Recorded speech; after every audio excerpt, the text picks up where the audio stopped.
Welcome aboard an MJM 40Z. This is an example of an aft engine boat. The things we're going to discuss today are common aft engine boats, whether they be pod drives like the MJM 40Z is, a V-drive boat, or an outdrive boat.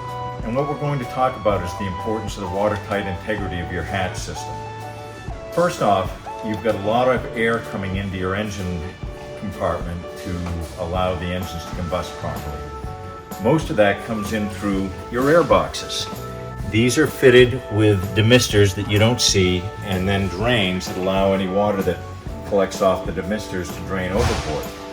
What we're more concerned about is where we don't expect water to pass through, and that is your engine room hatches and gasket system. Every time you jump down into your engine compartment or open this hatch to check oil or fluids, you should take just a quick check and make sure that all of your gutters are clear and clean. So this is a great example. There's a few tiny little particles of dirt there that won't make any difference.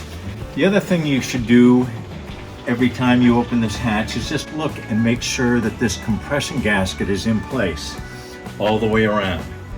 And periodically just touch it and make sure that your gaskets are still pliable. This is a fairly new boat, so they're nice and soft, but you get to 5 years of age, they may start to get hard and they'll lose some of their watertight integrity. And then last but not least, check all the way aft. Here's where your drains are that drain the gutters overboard. You can see there's a little leaf debris in that drain, and that will allow water to set in this gutter. And if the gasket isn't sealed tightly, with all the vacuum that the engine compartment is under, you're going to draw a little water in that's going to be aspirated by the engine and can do catastrophic damage. So do that and you're going to have a great operating experience. I hope you enjoyed this video. Look at the number and email address below this video if you wish to contact me about MJMs or any other aft engine boat. We look forward to hearing from you.